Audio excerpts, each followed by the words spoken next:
Hi everyone and welcome back to my channel. I have been like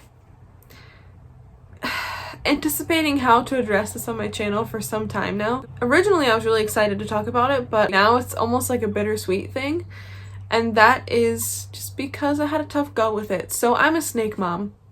I said in 2017 I'd probably never have snakes. I was able to become a snake mom last year in September to 2 garter snakes that were really young and really small.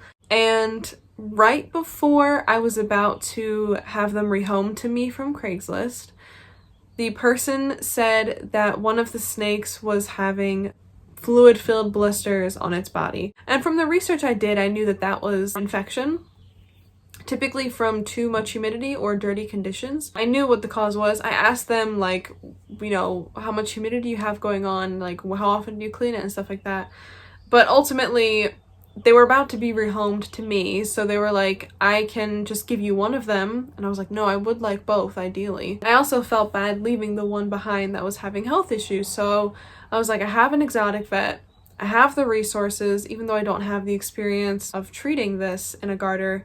And so I was like, okay, fine, I'll take them both in. So I took them both in, and the one that had the blisters was a little bit longer, and the one that did not have blisters was a little bit shorter.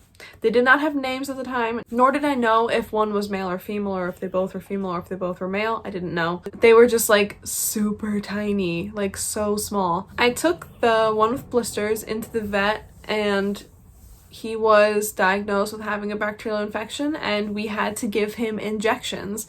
This tiny snake that only weighed 11 grams, we had to give him injections for a few weeks with a needle in this tiny 11-gram snake to heal the bacterial infection. And over time, as he continued to grow and as he continued to heal, the blisters went away, and like with each shed, his scales recovered. In addition to the blisters, there was a really tiny injury that was like really hard to notice on the other snake. It was towards the end of her tail. I assume it was like from stuck shed at some point in time, or like maybe something got dropped on her, I don't know. But it was a really tiny injury. Could hardly even tell because she was so small. But as she grew, the injury became more apparent. And it was like, it's just like a little divot in her tail. And it caused the end of her tail to be like kinked, but the rest of her is fine. Ended up having the vet determine whether they were male or female at a checkup visit, which was also for the snake that had the blister, and also just to check on that tail injury that the snake had. So the girl has the tail injury and the boy had the blisters. So the boy gained like double his weight in the time between I took him in to get the antibiotics to the time that I took him in for the checkup. And he was over 20 grams. He was 22 grams. And the vet was like, he looks amazing. His skin looks great, or his scales look great. His weight looks so much better. And I was really dismayed to hear that they were separate, like one was male, one was female, because I wanted to keep them housed together. So I was faced with the decision of having to rehome one of them and then get like the same, like a male partner for the male or a female for the female, depending on how it was gonna go. The female had a really bad attitude towards me. She does not like me at all. But the male snake was like really interactive, always came out to see me, was like just like really great. So I was like, okay, I'll keep the male, that way like someone with more experience can handle the female.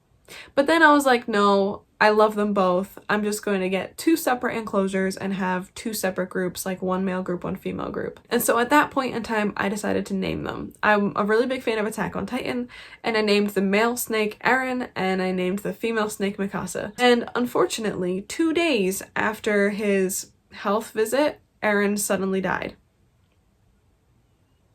I had had them for months. I had nursed him through this bacterial infection in his body, and then he just suddenly died on me. And I knew that that was a risk with garter snakes, especially when they're young, that they would just suddenly die for no reason. I knew it was a risk. I didn't think it would happen to me after all that he had been through. I finally gave him a name. I finally decided to keep him. And then like, he died. It's been months since then. This was in January. It was so painful to have like finally made the decision to keep them, finally decide to name them. After months of having them, I didn't name them because I was afraid of losing them. Well, losing Aaron, especially because of the bacterial infection. And I was just like hesitant, you know? And then literally as soon as I name him and decide to keep him and like start looking for like tank mates that are the same as them, like so I have a group of males and a group of females, then he died. And it was so sudden. He had eaten the day before, he was active. It was horrible. It was horrible. So at that point in time, I was like so heartbroken that I decided to rehome Mikasa. You know, maybe I'm not meant to be a snake mom. Like, maybe I should have just stuck with what I had said all along, that I was probably never gonna have snakes. Oh, it was horrible. And so I decided to like look for a home for Mikasa. And I had found one online with someone else who keeps garters. And then we just had to wait for the proper shipping temperatures. So I was still caring for her all this time, of course. Feeding her and cleaning her enclosure and, you know, interacting with her as little as possible because she hates me. And as time went on, like, I kind of healed from the loss of Aaron. I was afraid for a lot of time that, like, Mikasa was gonna be, like, I would start to like her and then she would die. So I was, like, kind of convincing myself to not get attached to her. Like, oh, she's gonna have another home when weather, you know, gets warm enough and I can ship her. But I think a part of me knew that she wasn't going to leave. I think a part of me knew that I wasn't going to be able to rehome her. And so recently I made the decision that I'm keeping Mikasa. And I'm going to be looking for female tank mates for her to have. She's grown brilliantly. And I really wasn't sure if she was going to after the loss of Aaron, because she was kind of dependent on Aaron. Like, whenever Aaron was basking, she would bask with him. Whenever Aaron was hiding, she would hide with him. Like, she would always eat second because Aaron came out first and she was like, oh, okay, I guess it's safe. So like, I was afraid she would do worse without Aaron's presence, but I think that due to his death, maybe she just had to like learn to fend for herself, maybe, because she's like easier. She comes out now straight away when it's time to feed. She's grown huge in comparison to what she used to be. She's still not very friendly, but that's okay. I finally got to the point where like, whether or not I want to be attached to her, I am. And I really love her. I think she's amazing. I love being a snake mom. I love feeding her. I love the way she moves. I love all her pretty little colors. I love like planning the enclosure I'm gonna build for her. And I loved Aaron. And so I'm pretty confident that I'll love the next Garter that I welcome home to have as like a take mate with her. And it was just a really painful process. I was really excited about being a snake mom, and it was just up and down, up and down, up and down the whole time. Like having Aaron be sick and then having him recover and then having him die. Like, it's just, you know, not wanting to be bonded to Mikasa because I don't want to feel that pain if she randomly dies, because I really didn't see it coming for Aaron, because I was like, oh, he's gone through so much, you know, he's on the up and up now, he's recovered, he's grown a lot, and then he just died. So I was like, if that's possible, then I could lose Mikasa at any time, and I shouldn't get too attached to her either. I should just rehome her. And now, like I said, I don't think I have that in me anymore. Like, I think I've just realized that, like, I've loved her all along. I just kind of was convincing myself that I didn't. Mikasa is staying. I'm a snake mom. It didn't start out great, but I loved it. Even with, like, the limited time that I had with Aaron, I loved it. This is a hard video. I wanted this to be, like, a really exciting announcement months ago. But this is more realistic. This is really more of what it's been like. Kind of just bittersweet. Alas, I'm a snake mom. I will be getting snake siblings for Mikasa. I'll be building her a bioactive. I've really enjoyed being her mom. She's a feisty little thing. She loves food. Man, does she love food. She loves fish. She loves worms. She's not picky whatsoever. Erin was kind of like, I'm not a huge fan of fish. I love these earthworms though. But she eats everything I put in front of her. She's a great eater. And aside from that little tail injury she has, which, like, I have to help get shed off of it, which can be not a great experience because she musks me, which smells so bad.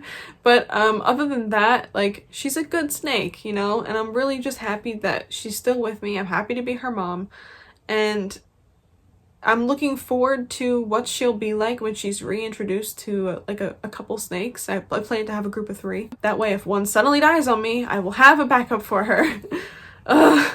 I'm looking forward to that. It's hard to find snakes for rehoming. I've reached out to 2 or 3 different people now, and it hasn't worked out yet. So if I have to go the route of going through a breeder, I will. I just like would really rather do rehoming. That's just my gig. But yeah, I'm a snake mom. At this point, nothing can change that. I have been impacted by having snakes and by being a snake mom, and you know, even though it didn't start out so great, I'm optimistic that, you know, from here on out, even if there's bumps in the road and whatnot, that, you know, it'll be a good time. It'll be lovely. It'll be worth it. You've seen some clips of Erin and Mikasa throughout this video. I'm sorry if that makes you sad at all, seeing Erin, but I wanted to share him because he was loved for the few months that I had him. Now, I'm gonna go because I'm gonna mess up my makeup. Good thing I saved this video for last. I knew it was gonna be tough. I'm sorry that this was sad, but also happy. That's just kind of how my whole experience with having them has been. I hope that every snake video I make from here on out will be happy and positive and without any really sad updates, you know. I hope she lives a long life and passes away at an old age, that type of thing. Thank you for watching. Again, sorry that it was sad. Please subscribe, hit the notification bell, all the good stuff. It's a sad video, so I don't mind if you don't. It makes sense if you don't want to subscribe after this. But I'd appreciate you nonetheless. But anyways, thank you, and I'll see you guys in the next one. Bye.